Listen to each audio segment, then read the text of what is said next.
Hello,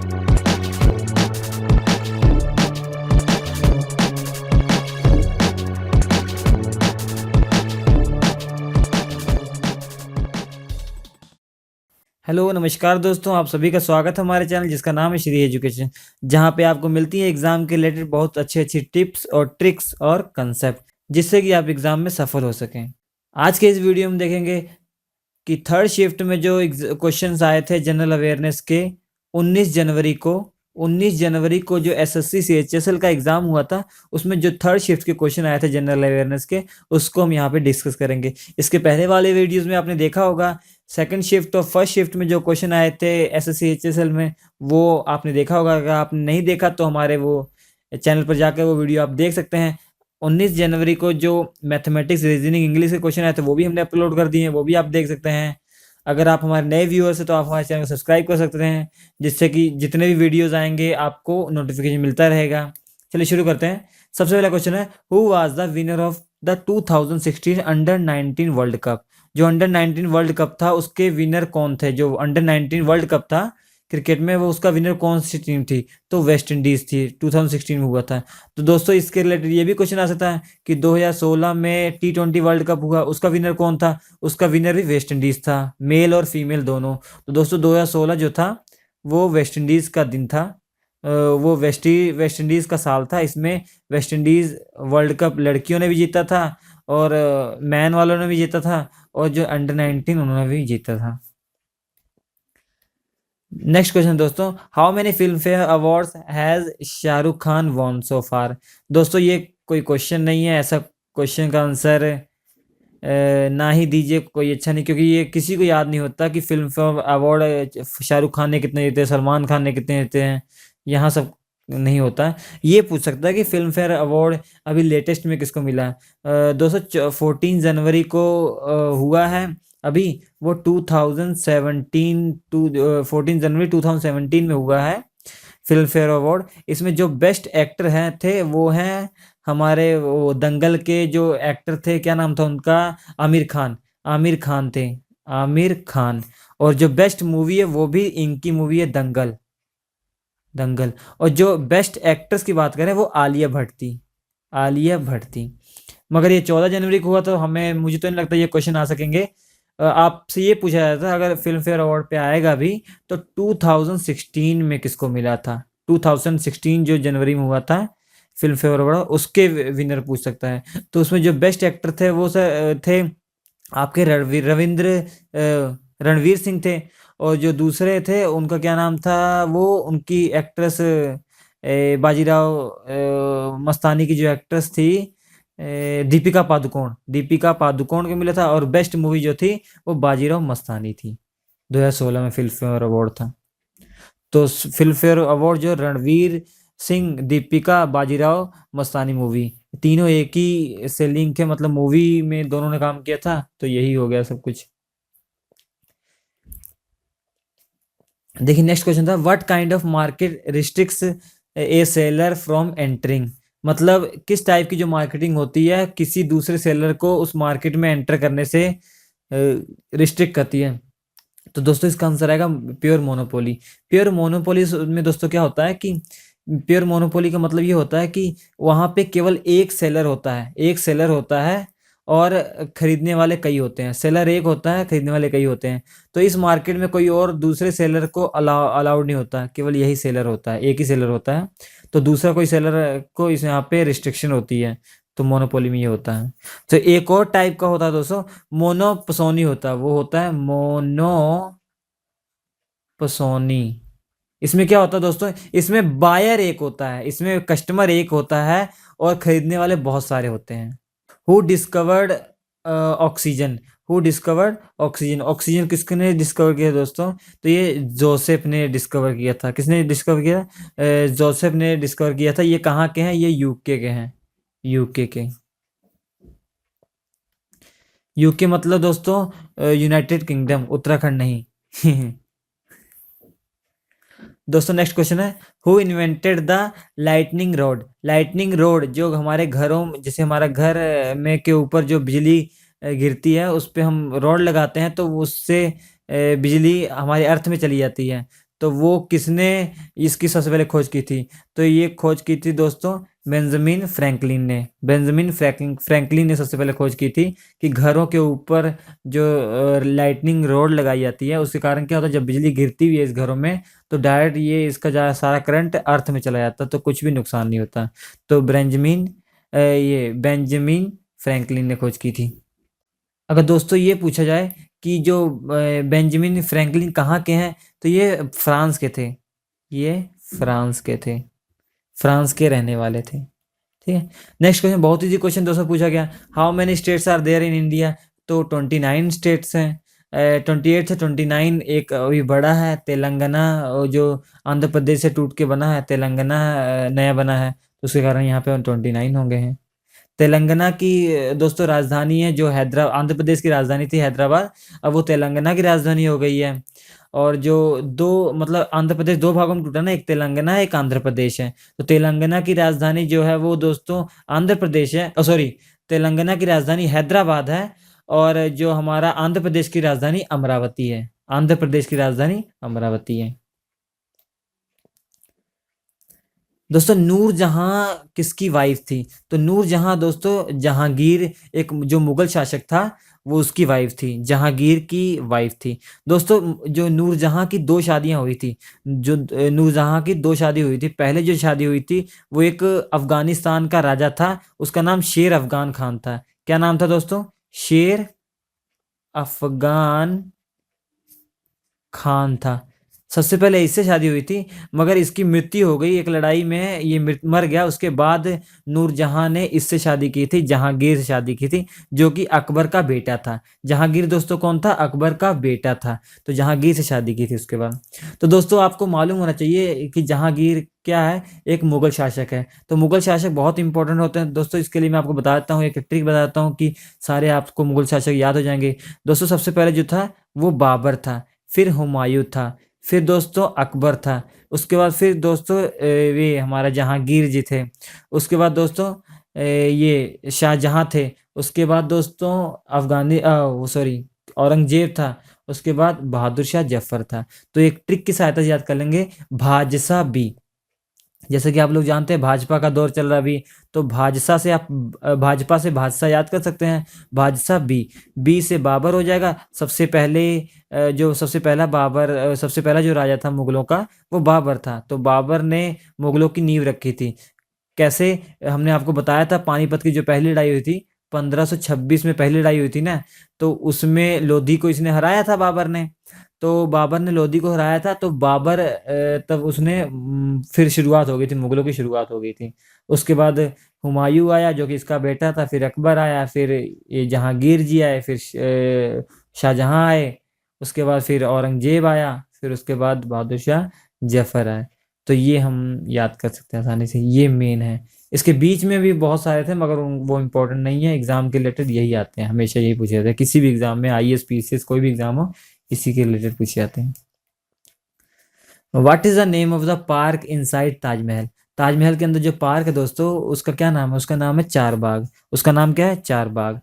तो दोस्तों ये सब क्वेश्चन पूछे जा सकते हैं आपसे। अब ये भी पूछा जा सकता है कि ताजमहल किसने बनवाया था? तो आपको मालूम होना चाहिए शाहजहां ने बनवाया था दोस्तों। ये किसने बनवाया था? शाहजहां ने बनवाया था। किसके लिए बनवाया था? उनकी जो सबसे फेवरेट वाइफ थी मुमताज वाइफ के लिए बनाया था, अपनी मुमताज के लिए बनाया था। दोस्तों ये क्वेश्चन रिपीटेड क्वेश्चन है ये। When was first battle of Tarain fort? ये पहला जो बैटल हुआ था तराइन का, ये कब लड़ा गया था? तो दोस्तों ये 1191 में लड़ा गया था। तराइन का जो पहला वो युद्ध है 1191 में लड़ा गया था। किसके बीच में लड़ा गया था दोस्तों? ये मोहम्मद गौरी और पृथ्वीराज पृथ्वीराज चौहान के बीच में लड़ा गया था। पृथ्वीराज चौहान के बीच में लड़ा गया था। पृथ्वीराज चौहान जी जीत गए थे, मगर पृथ्वीराज चौहान इतने बहादुर, इतने अच्छे दिल के राजा थे, उन्होंने इसको हरा के, वो चाहते इसको मार सकते थे मगर इसको बख्श दिया, मोहम्मद गौरी को बख्श दिया। तो उसके बाद फिर दोस्तों सेकंड बैटल हुई थी, तराइन का सेकंड बैटल भी हुआ था, उसमें मोहम्मद गौरी ने पृथ्वीराज चौहान को हरा दिया। भले ही दूसरे बैटल में पृथ्वीराज चौहान हार गए थे, मगर इतिहास में इनको अभी भी विजयी राजा माना जाता है, क्योंकि इनकी उदारता की वजह से ये बचा था, अदरवाइज ये मारा जाता। तो दोस्तों तराइन अब पूछा जाए, एक टाउन का नाम है जो कि हरियाणा में है।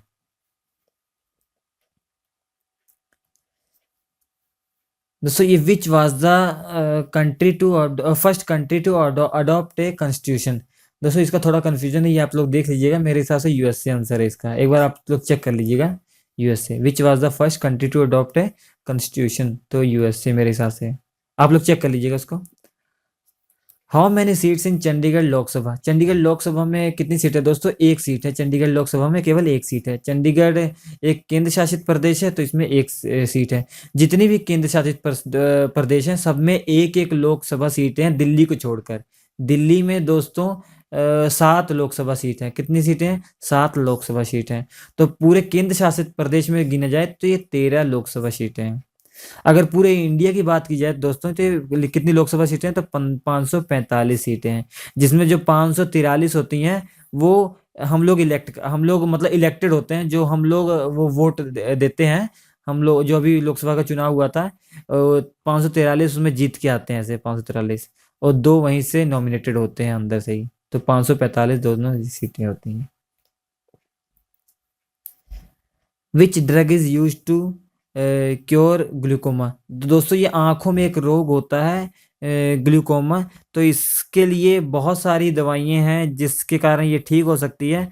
अब उसमें एग्जाम में हमें मालूम नहीं कौन सा मतलब एग्जाम्पल दिया हुआ था, तो ये हमें मालूम नहीं। वैसे बहुत सारी दवाइयाँ हैं जिससे ये ठीक हो सकती हैं। कुछ दवाइयों के नाम आपको हम बता देते हैं। कुछ दवाइयाँ जैसे ये लूमीगन है, एक दवाई है। दूसरा एक्सलेटन है, ये दवाइयाँ हैं। मतलब वो एग्जाम में क्या क्वेश्चन आया था, वो क्या ऑप्शन दिए गए थे उस पर डिपेंड करता है। लंग्स, दूसरा क्वेश्चन है, lungs are the primary organ for respiration, जो मतलब सांस लेने की क्रिया है उसका जो प्राइमरी ऑर्गन कौन है, तो ये लंग्स है। तो लंग्स क्या करता है दोस्तों, जो हम ये ऑक्सीजन को ऐसे लेते हैं और उसके बाद जब कार्बन डाइऑक्साइड छोड़ते हैं उसमें लंग्स का प्राइमरी रोल होता है। तो श्वसन क्रिया में लंग्स का प्राइमरी रोल होता है। तो दोस्तों ये क्वेश्चन बहुत इंपॉर्टेंट है, ऐसे क्वेश्चन आपको आने चाहिए। Who was the first man in space, space में सबसे पहला जो जाने वाला व्यक्ति, ध्यान देना स्पेस, ये चांद नहीं है, स्पेस में जो जाने वाला सबसे पहला व्यक्ति कौन है दोस्तों? ये यूरी गागरिन है, यूरी गागरिन। ये कहाँ का था दोस्तों? ये रशिया का था, ये रशिया का था। तो यूरी गागरिन जो थे वो रशिया के थे। अगर दोस्तों आपसे ये पूछ लिया जाए, जो यूरी गागरिन थे वो स्पेस में गए थे, किस स्पेसक्राफ्ट से गए थे, उसका नाम क्या था दोस्तों? उसका नाम याद रखने हैं, वोस्टॉक था। उसका नाम क्या था? वोस्टॉक था, ये था। और दोस्तों आपसे ये भी पूछ सकता है कि दुनिया का पहला कौन सा व्यक्ति है जो चांद पर गया था, तो दोस्तों है वो है नील आर्मस्ट्रांग। नील आर्मस्ट्रांग आपको वो सबको मालूम है, कौन है? Neil Armstrong. तो ये कहाँ कहते हैं दोस्तों? ये अमेरिका के हैं। ये कहाँ के हैं? ये अमेरिका। ये किस स्पेसक्राफ्ट से गए थे, किससे गए थे? ये अपोलो 11 से गए थे दोस्तों, ये अपोलो 11 से गए थे। तो दोस्तों आपको ये मालूम होना चाहिए, अपोलो 11 से दो अमेरिका के दो वो साइंटिस्ट गए थे। पहले नील आर्मस्ट्रांग थे जिन्होंने पहला कदम रखा था, जिन्होंने पहले चांद पर कदम रखा था। जो दूसरे इनके साथ गए थे दोस्तों उनको कोई याद नहीं रखता, मगर आप लोग याद रखिएगा, उनका नाम था बुज अल्ड्रिन। उनका नाम था बुज अल्ड्रिन, नाम था उनका बुज अल्ड्रिन। तो देख सकते हैं दोस्तों, जो फर्स्ट जो पहला ही होता है उसी को दुनिया याद रखती है, सेकंड वाले को नहीं। इसने भी बहुत बड़ा काम किया था मगर इसे कोई याद नहीं रखता। इसलिए कहते हैं थोड़ी मेहनत करके दोस्तों अच्छी रैंक लाइए, अच्छे से सिलेक्शन लीजिए, क्योंकि पहले ही कोई जो फर्स्ट आता है उसी को दुनिया सलाम करती है, दूसरे को भूल जाती है धीरे धीरे। तो ये दोस्तों ये था। अगर दोस्तों तो इंडिया से पूछा जाए भारत के कौन से ऐसे थे जो वो हुआ था, तो वो हमारे हैं राकेश शर्मा गए थे, ठीक है, राकेश शर्मा। दोस्तों 15वां क्वेश्चन पूछा था, which sector generates maximum share of electricity. Maximum share of electricity कौन सा सेक्टर शेयर करता है? तो सर ये थर्मल पावर है, इंडिया में ये थर्मल पावर है। अगर अमेरिका में बात की जाए, विदेशों में अमेरिका की बात की जाए, तो वहाँ पर वो जो न्यूक्लियर पावर है, वहाँ पर न्यूक्लियर पावर के कारण, न्यूक्लियर पावर से ज़्यादा इलेक्ट्रिसिटी होती है, मगर यहाँ पे थर्मल पावर। दोस्तों which country is the biggest producer of wheat, गेहूं का सबसे बड़ा उत्पादन करने वाला देश कौन सा? चाइना है दोस्तों, ये कौन सा है? चाइना। और इसके बाद जो है वो इंडिया, इंडिया का नंबर इसके बाद आता है। Which queen was refer to as bloody Mary, तो ये दोस्तों इसका नाम है queen Mary I of England. ये कौन सी क्वीन थी जिसे ब्लडी मैरी कहा जाता है? तो ये queen Mary I of England थी ये। नेक्स्ट क्वेश्चन है दोस्तों, Manas reserve is located in which state, जो मानस रिजर्व वो क्या कहते हैं उसे, मानस रिजर्व नेशनल पार्क है, वो कहाँ पर है? वो दोस्तों असम में है। वो कहाँ पे है? असम में। ये क्यों पूछा गया था दोस्तों? ये क्योंकि यूनेस्को ने इसे वर्ल्ड हेरिटेज साइट घोषित किया हुआ है। तो दोस्तों जितने भी नेशनल पार्क हैं उसके लिए मैं आपको एक ट्रिक के साथ वीडियो बना दूंगा, वही आप लोग नेशनल पार्क देखिए, याद कीजिए जिनको यूनेस्को ने वो वर्ल्ड हेरिटेज साइट घोषित किया हुआ या किसी तरीके से वो फेमस हैं, वही क्वेश्चन एग्जाम में आते हैं, इसके अलावा नहीं आते हैं। नेक्स्ट क्वेश्चन दोस्तों, who wrote Malgudi days, Malgudi days किसने लिखा था दोस्तों? ये बहुत फेमस क्वेश्चन है। तो ये आर के नारायण जी ने लिखा था। किसने लिखा था? आर के नारायण जी ने लिखा था। तो ये आपको याद होना चाहिए। तो ये मालगुडी डेज में क्या है दोस्तों, इसमें शॉर्ट स्टोरीज लिखी हुई हैं, बहुत सारी शॉर्ट स्टोरीज लिखी हुई हैं, इसमें 19 शॉर्ट स्टोरीज लिखी हुई हैं। तो ये बहुत फेमस है। Where is the biggest mangroves in India located, तो दोस्तों जो ये देख सकते हैं आप, ये इस तरीके के प्लान है, जो प्लांट होते हैं बड़े बड़े ये वाले प्लांट, इनको मैंग्रोव्स कहा जाता है। ये कहाँ पर पाए जाते हैं दोस्तों? ये वेस्ट बंगाल में पाए जाते हैं। वेस्ट बंगाल में कहाँ पाए जाते हैं? सुंदरबन में ज़्यादातर ये पाए जाते हैं, सुंदरबन में पाए जाते हैं ज़्यादातर। सुंदरबन नेशनल पार्क में पाए जाते हैं। Which hormone is responsible for growth and development in plant, तो कौन सा हार्मोन रिस्पॉन्सिबल होता है ग्रोथ और डेवलपमेंट इन प्लांट्स में? प्लांट्स के ग्रोथ और डेवलपमेंट के लिए ये ऑक्सीन है। इसका आंसर क्या है दोस्तों? ऑक्सीन है ये। एक क्वेश्चन आया था दोस्तों, question based on magnetic flux के बेस पे क्वेश्चन आया था। तो ये बहुत इजी होता है। जो मैग्नेटिक फ्लक्स होता है वो होता है B A cos theta, where B is intensity of magnetic field, A area है, थीटा बी और ए के बीच में एंगल थीटा है। जैसे ये मैग्नेटिक फील्ड लाइंस है, मैग्नेटिक फील्ड लाइंस है, इसके बीच में कोई ए एरिया का कोई प्लेन रखा हुआ है, तो इस एरिया इस प्लेन से जितनी भी number of electric field sorry इस एरिया से जितनी भी मैग्नेटिक फील्ड जो क्रॉस कर रही है उनका नंबर, उनकी संख्या ही मैग्नेटिक फ्लक्स कहलाता है। तो मैग्नेटिक फ्लक्स दोस्तों क्या होता है? किसी भी प्लेन से गुजरने वाली total number of magnetic field या total number of magnetic lines का की जो संख्या है वही इसका मैग्नेटिक फ्लक्स कहलाता है। और थीटा क्या होता है दोस्तों? जैसे इसकी डायरेक्शन बी की ये है और जो ये प्लेन है, प्लेन के परपेंडिकुलर एक ही डायरेक्शन होती है, वेक्टर एरिया वेक्टर इसकी डायरेक्शन होती है। अभी आप देख सकते हैं ये इसकी डायरेक्शन, ये इसकी डायरेक्शन ये है, तो थीटा इज इक्वल टू यहाँ पे 0 है। अब जैसे बी की डायरेक्शन ये है, एरिया हमने ऐसा रखा हुआ, तो ए की डायरेक्शन ये, तो दोनों के बीच में कुछ एंगल बन रहा है, तो वही ये एंगल है। तो मैग्नेटिक फ्लक्स दोस्तों क्या होता है? Magnetic flux is directly proportional to B and A, where B is magnetic field, intensity of magnetic field, A and A is area. तो दोस्तों ये हमारा था 19 जनवरी को जो थर्ड शिफ्ट के जो क्वेश्चन थे ये हमने अभी डिस्कस किए हैं। अगर आपको हमारा ये वीडियो अच्छा लगा हो तो प्लीज़ लाइक कीजिए और शेयर कीजिए, उस पर कमेंट करके हमें बताइए आपको कैसा वीडियो लगा। हमने जैसे पहले ही बताया, अगर आप कमेंट करते हैं बहुत अच्छा लगता है। और आप हमारे चैनल को सब्सक्राइब कर लीजिए अभी तक अगर आपने सब्सक्राइब नहीं किया। ऐसे अच्छे अच्छे वीडियो आपको डेली मिलते रहेंगे, 3-4 वीडियो आपको डेली मिल जाएंगे। तो ये वीडियो देखने के लिए आपका बहुत बहुत धन्यवाद।